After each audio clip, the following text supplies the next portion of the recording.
little loud. What about me? We good? Yeah, I think we're good. Do I sound crisp and clear? Crisp and clear, man. Just how you like it. All right. Yep. All right, let me lean forward.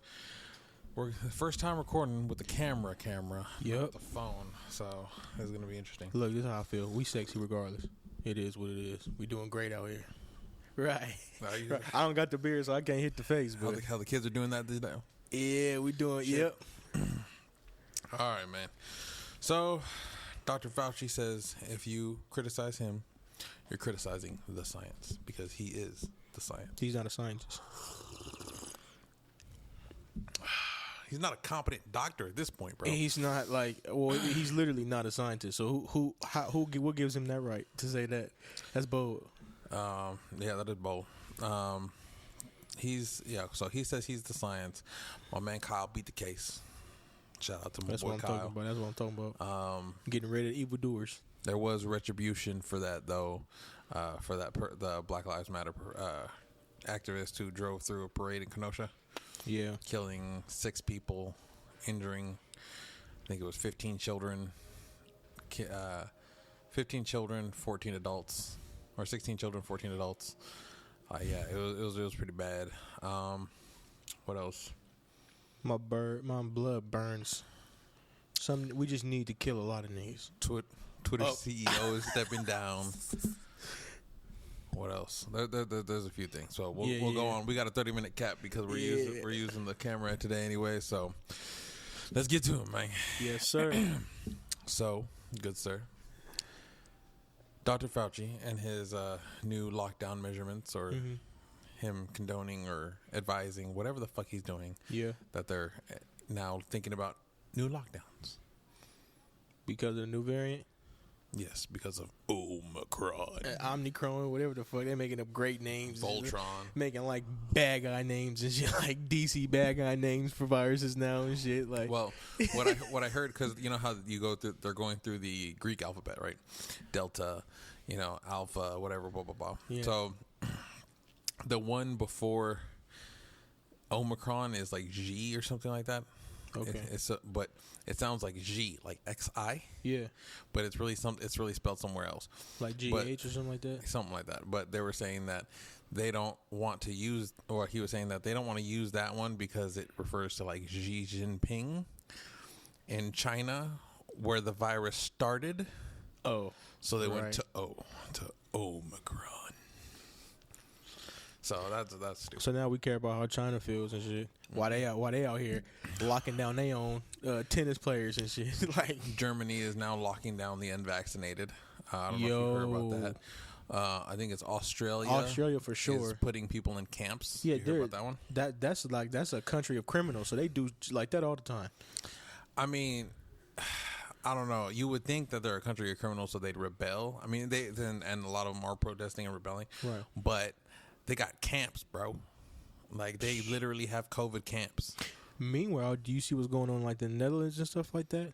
Where they're actually like in Switzerland and like in Finland and those countries and stuff like that, they're actually tearing down that government because a lot of what's going on in them governments is based upon like it's criminal. Like a lot of things that happen to you at birth is criminal. You know what I'm saying? Like the thing with the social and like how everybody, like, you're born with something that you don't necessarily get to waive your rights on, even though it's not something that you like. Because once you accept your social, you automatically become a piece of the government. When you don't necessarily have to become a piece of the government to live in America. There's laws against this. Well, I heard that the social number is basically a number tying you to an account of value, right? And you're used as leverage, and that people in other countries use it and stuff like that, and they use these numbers and have businesses and stuff under these numbers. It's like deep. So, bro, have you heard the Tim Pool podcast? No. Tim IRL, bro. This dude black pilled me, bro. So you know red pill, right? Yeah. When you like all of a sudden you wake up and you're like, oh my God, I'm conservative. Yeah. Red pill. Oh, I thought the red pill was like men. I guess like men like hating women or something like that. No. Yeah. No, man. There's red pill and blue pill, right? So when you're red pilled, it's because you're like not a simp. But what? from the dating stuff, bro, I be seeing it's like red pill means you're not a simp, blue pill means you a simp. What? No, I never. No. I'm talking about. I'm talking about politics. Okay, I thought you was talking about the dating stuff, dating coaching No, stuff. so I'm not watching these things that are like that, right? Okay, so in politics, when you're red pilled, Yeah. like I red pilled you, basically saying that look, all the Democrats are causing these problems, bro. That's why I'm leaving California. Yeah. And you kind of were like, oh, at first, like you kind of listened to me, and then you kind of molded over, and it looks like I never said you was wrong, by the way. I never said you was wrong. You listened. I just was like, this nigga saying something I might need to hear. You know what I'm saying? You just listened, and so, I told I'm gone. And I left. Yeah. 2 years later, you come. I called you, bro. Mm-hmm. Yeah. Out of all the people around me, all the people, out of my parents, out of my friends, my quote unquote best friends around me, I called. My soul reached out to somebody that was nowhere near me. So. You know, that's divine, intervention for sure. Yeah, so you realize that, like, these motherfucking Democrats are crazy, right? Yes, sir. So that's being red-pilled. Yeah. When you're blue-pilled is when, like, the same thing happens but opposite. Yeah, you become liberal. What the hell does it mean when you get black-pilled? Black-pilled is when you're like, oh, God, there's no hope. Everything's fucking apocalyptic. That's like black pilled when you just think there's no hope for life. And it's because I'm listening to this guy, right? Yeah. So, Dave Rubin, right? He's one of the dudes who started Locals and everything. Yeah. In competition to Facebook and Twitter. And Dan Bongino is an investor in a company called Rumble. Right. Which is a competitor to YouTube. Mm-hmm. I know Trump just started something too. Mm-hmm. And I pre-downloaded that app too. So when that app goes up, I got it. All right. But they merged. Okay. Rumble and Locals, and I'm like, okay, this is a pretty good thing, blah, blah, blah. And he didn't take a cash deposit; he took a stock deposit. Bitcoin. Right? Yeah. So no. Like he got stock in Rumble. Oh, okay. And then just about a week ago, Rumble announced that they're going public. Which means if they go public in trading, you can start buying the shares now. Anyone can start buying shares. Anybody can buy shares, right? So they have special investors, and some of these people on the boards of these investing companies own the majority stocks in Twitter and Facebook. Oh, Lord. And I'm like, and he opened it up, and now the deal you had with Dave Rubin when he said, hey, come on over, I'm not going to censor you, is now no longer valid because you're no longer dealing with Dave Rubin. Right. When those investors start feeling pressure in their pockets, yeah, for sure, they're going to do the same thing that Twitter, Facebook, and YouTube all does. All other companies do, right? So I'm just sitting here going like, oh my God, it's all over. Like, what the fuck? Like, so I'm like sad, right? But Tim Pool is also developing a site or server where you basically are in control of everything. It helps you create everything, and it's for free. Okay. Like payment processors, that costs money to have.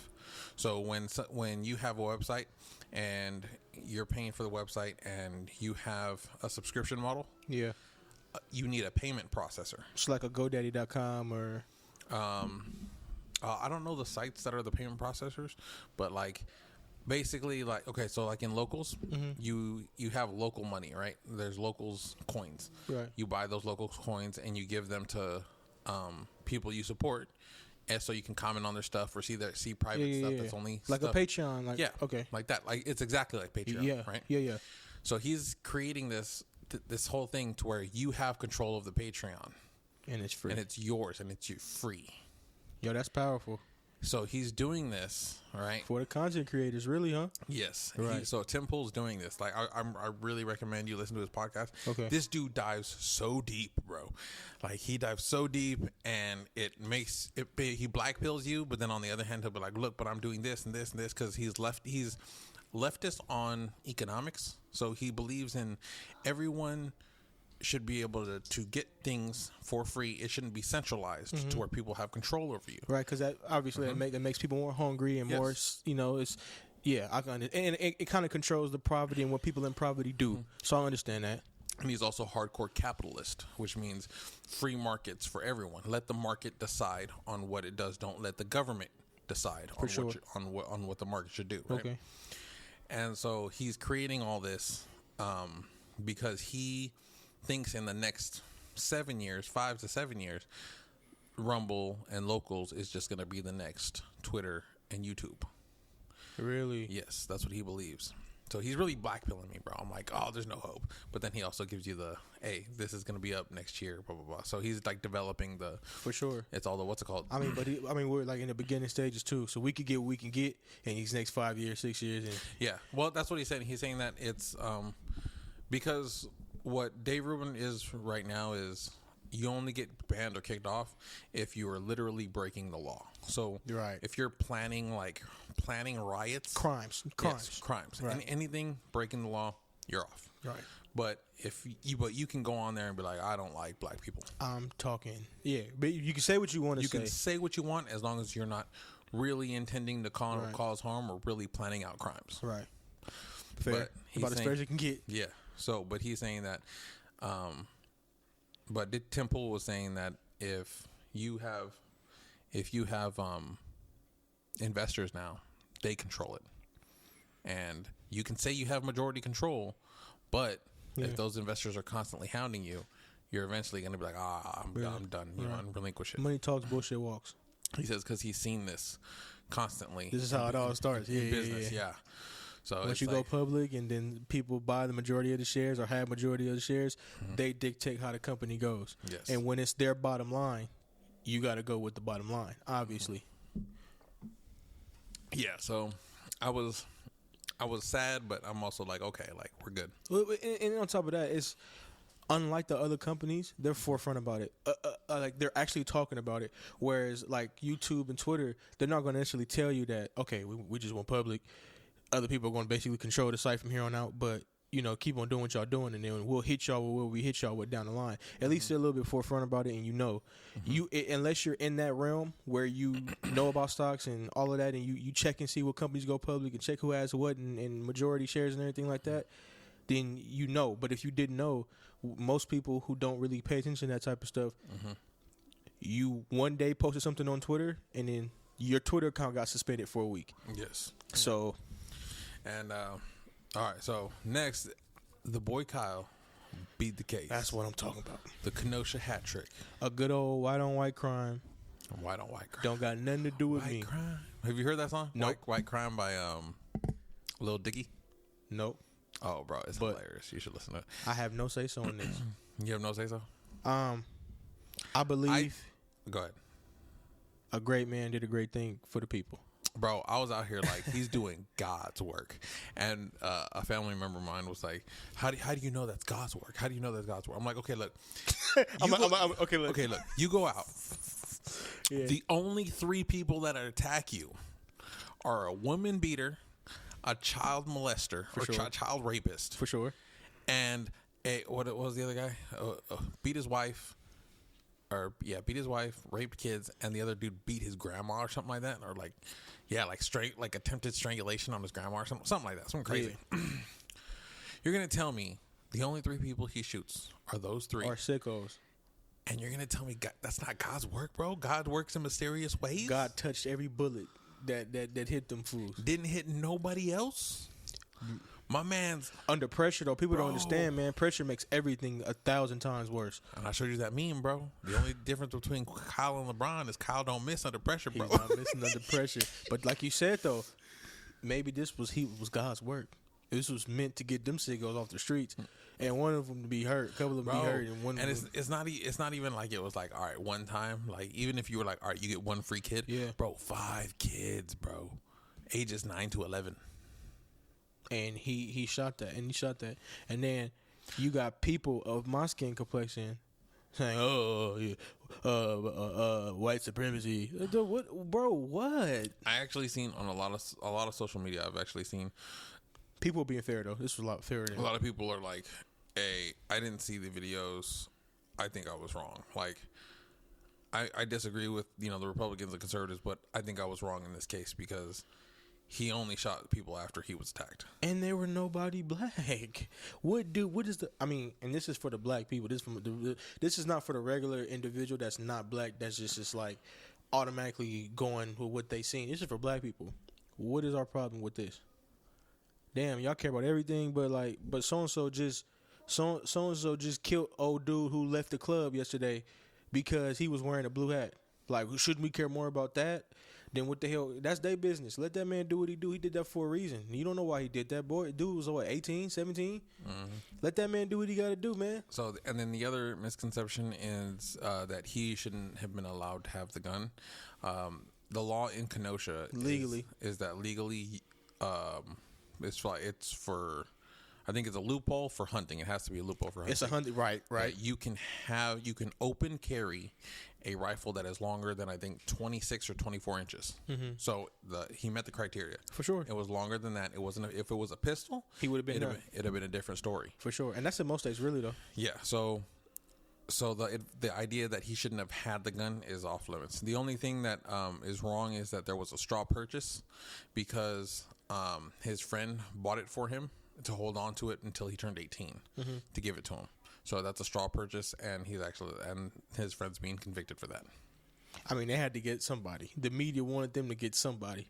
Well, they didn't even report on it. Like, it was something that I found out in passing. I was like, oh, no. And it wasn't that serious. He's not going to face like 10 or 20 years or nothing like that, is he? I don't know. It depends on the laws, because I think the laws here for straw purchases are pretty strict. Like, they're pretty hard. Like, don't be... Because it's a free state, though. Well, because it's if you're like buying for a criminal, like that's a problem. Yeah. Like, so I worked at a gun store in 2014, right? And homeboy came in, rocking all blue, pants sagging down. His pretty little Asian girlfriend comes in, and she's like, "I'm looking to buy a gun," and we're like, "Oh, really?" And she's like, "Yeah, I want to buy a gun." And we're like, "Okay." She goes, "Can we test out these ones?" She goes and test them. They go to test them out. Only he's shooting the gun.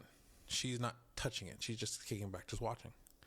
He's doing all the shooting, He didn't at least try to show her how to shoot the gun or nothing? Nothing. Golly. And so we're like watching on the cameras because there's cameras in every lane. Yeah. And he's the only one shooting. And she comes back out and he's like pointing at this one in the camera. He's like, what's it called? I'm like, okay. So she comes out. She's like, I like this one. Can I get this one? And I'm like, give me a second. Let me grab my manager real quick. Manager came out and I was like, no. I was like, hey, look, dude. I was like, I think she's buying this gun for this dude. I think he probably has a criminal record and he can't buy one. So, I mean, I don't want to be the one to tell him no. So you want to do it? And he's like, yeah, all right. So he's like, oh, I'm sorry. I can't sell you this firearm today. But they're very strict on it. Like, and we spot it and homeboy too, because we see homeboy in the what's it called. He's like, like shooting style. He's doing the sideways shooting stuff. I'm like, bro, what are you hitting? Like nothing. Yeah, bro. Training to get hit. You know that the chances of your gun jamming shooting that way like goes up, right? Because it's supposed to eject sideways. Mm-hmm. You're making it eject against gravity. You know. Oh God. Well, yeah. I was like, he was doing the whole sideways shooting thing, and I'm like, oh man. Like, right. Yeah, it was interesting. But yeah, they're real strict on straw purposes. Yeah. Straw purchases. Anyways, so homeboy Kyle beat the case. That's what I'm talking about. No riots, surprisingly.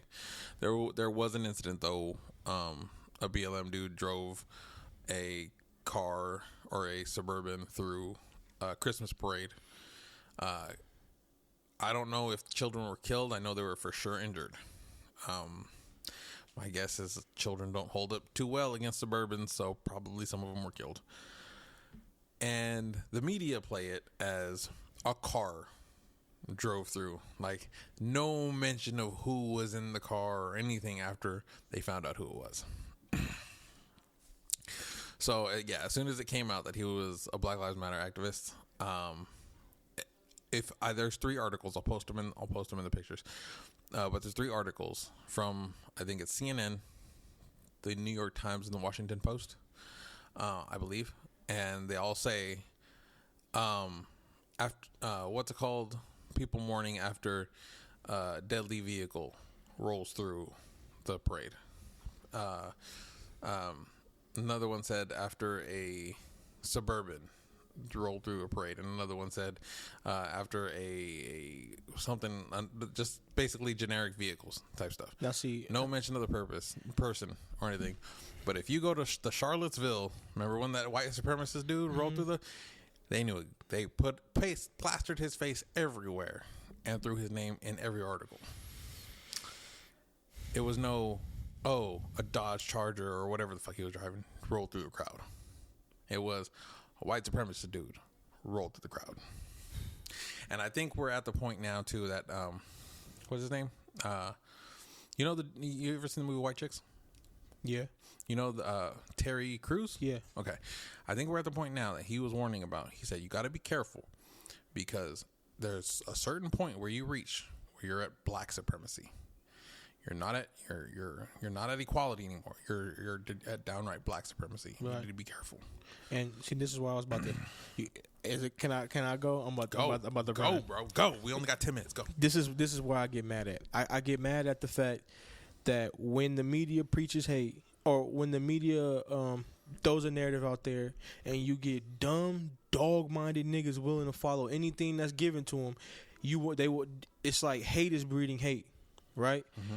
Our biggest problem right now shouldn't be like BLM or Kyle Rittenhouse. Like, our biggest problem should be them niggas in that neighborhood just shot an old lady because she didn't want to give them no money. That's to be our biggest problem right now. Our biggest problem right now is that nigga that's 27 years old with a red rag hanging out his pocket just raped a little 13-year-old girl just because he in the hood. That's our biggest problem. But we want to choose to be mad about a white person shooting evil people. You know what I'm saying? Like, where's there the problem about? But we don't have nobody coming to the. I was just talking to somebody the other day, and there's a no snitch clause amongst our people, right? What we tell about is stupid compared to what we don't. We won't snitch on them robbing the people in the neighborhood or going up to the high school and robbing the high schoolers. Nobody won't snitch on that, or the neighborhood crack seller. Nobody won't snitch on them people, but we'll go snitch for something stupid just to be spiteful. We'll go say, oh, we'll go snitch on somebody in relationship problems, or we'll uphold the black woman holding the man against his kids, or we'll go snitch on just stupid stuff that means nothing, but we won't go tell for what we need to go tell for. And that really it really pisses me off, bro, that where our head is at doesn't matter. It's too many motherfuckers in our community that's, okay, it's everybody else's fault except for our own. No, that's cap. And everybody wants to sit there and talk about, oh, well, the reason why these kids is being the way they are and the reason why we can't take care of nothing, we can't do, it's because of white supremacy. Bro, if I hear another nigga tell me about something that's not happening, if I was doing dope, I don't think I see it. I'm pretty sure I'm going to buy my dope from a black person, and me being black, I'm going to light the dope up and hit it myself. It has nothing to do with white people. I'm tired of us giving excuses to why these niggas is going up to schools and robbing kids, bro. I'm really tired of it, and there's nobody that's standing up against us. We only wiping each other's ass and making it seem like we don't do nothing. I'm tired of it. If I got to be the Uncle Ruckus, and I guess what I'm going to be that. I'm going to stand up against my own people because I care so much about me. And when I have kids one day, my kids got to live in whatever neighborhood situation that we're in.